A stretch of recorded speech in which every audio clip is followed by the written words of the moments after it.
the Last Flameborn, in the once glorious kingdom of Valhalla, the royal family of House Heirs held a power older than the crown itself, command over dragons. Born with fire in their veins, they were known as the Flameborn. Under their rule, dragons soared the skies as protectors, and peace was bound to their bond. King Bellic Heirs ruled wisely, with his children destined to continue the line. But envy festered in shadows. His brother, Malrek, long denied the crown, grew bitter, and made his move. The firstborn son, Eren, had abdicated his claim and vanished into the quiet lands beyond the throne. The next heir, the second-born Prince Kalin, stood ready to inherit, but Malrek would not allow it. In a single night of betrayal, Kalin was slain. Bellic was poisoned. Princess Aelira, barely 16, was imprisoned in Malrek's fortress of Drakmor, a place as cold as its master. Malrek seized the throne and declared himself king. But one final threat remained. Eren, the firstborn. The elite assassins known as the Dreadblades were dispatched to find and kill him. What they found instead was a grave. On it, chiseled in simple stone, beloved husband and father. Eren had died a year before the fall of the royal line, quietly, in peace. But the Dreadblades found more than a grave. They found clues and people with information. The wife and heir were moving, constantly trying to stay ahead, until they felt safe to stay put and call it home. 10 years passed, 10 years of searching. What they were hunting was no longer the father. It was his heir. His name was Talon, raised on a modest farm near the borderlands of Vareth. He knew nothing of royalty, dragons, or destiny. Only the plow, the bow, and protecting his village's lands from raiders. His mother, Marella, taught him strength and humility, never speaking of Eren or the legacy he left behind. Until the Dreadblades came. They killed Marella, but Talon escaped. Grief-stricken and hunted, he would have died if not for the arrival of a swordsman. Sir Garin Voss, once of the Skyguard, King Bellic's personal guard, had survived the purge and waited 10 years for this moment. He had watched from the shadows, guarding the heir in secret. And now, it was time.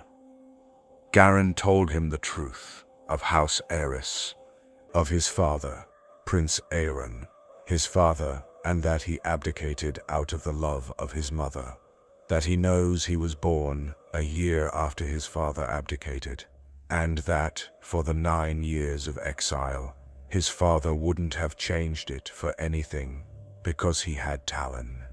He told him of Marella's sacrifice, and of Aelira, who he now knows is 6 years his senior, and heir to the throne, the aunt he'd never known. Imprisoned for a decade in Drakmor, Malrek's stronghold, kept as a backup bride to legitimize his stolen throne. Talon was no longer just a farm boy. He was the last of the Flameborn. In the windswept ruins of Skyspire Keep, the final dragon sanctuary, Garin trained him.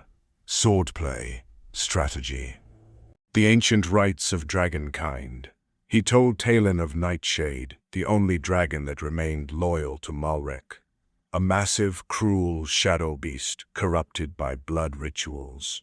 The other dragons, silent for a decade, waited for a sign.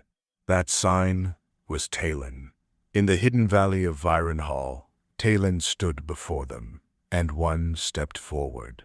A silver-scaled dragon with eyes deep as memory. Her name was Miravel, and she was magnificent.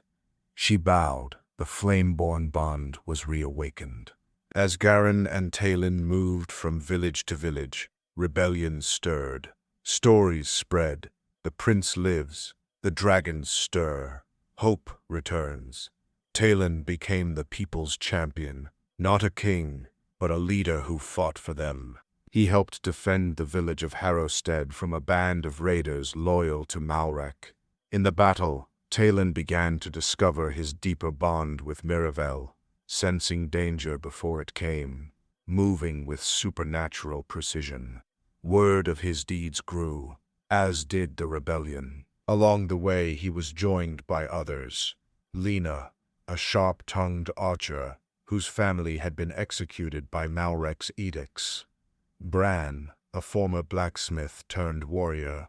And Uriel, a mage once exiled by the crown, now drawn to Talon's rising light. Together, they formed the Flameborn Vanguard. The group liberated towns and exposed Malrek's cruelty. Taxes had become unbearable, entire villages enslaved to build his new citadel. His hunger for war grew, preparing fleets to strike across the oceans. But still, the people resisted. Talon encountered ruins of old dragon temples, where visions came to him. Dreams of Eren, of Balak, of fire and flight. In one such dream, he saw the final battle. His aunt imprisoned above a burning keep, dragons falling from the sky, and a choice that would cost him everything. The rebellion reached a tipping point.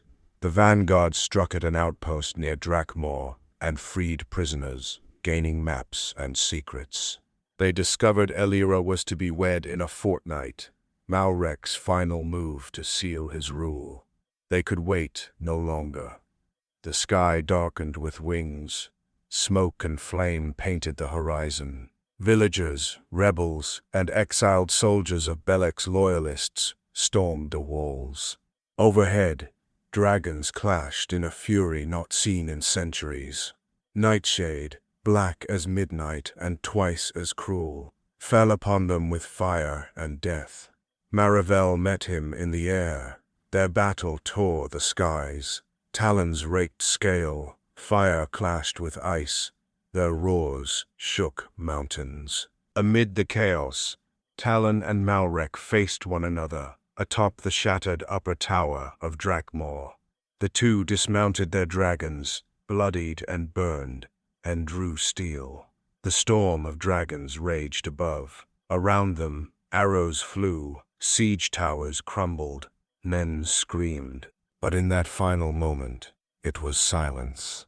Steel on stone, blade to blade. "You're no king. You're just a farmer," Malrek sneered. Talon looked him in the eye. "And you're no Heirs." Talon fought with the fire of his bloodline, not for power, but for peace. His blade taught by Garen, his will forged by loss. And he struck true. Malrek fell from the tower, broken by the very throne he had stolen. Above, Miravel drove her claws into Nightshade's throat, sending the tyrant dragon crashing into the burning sea beyond the cliffs. The battle was won. Dawn broke over the ruins of Drakmor. The people gathered. Elira, free at last, stood in silver and flame. She was crowned Queen of Valhalla, rightful heir of House Eros. Talon refused the crown.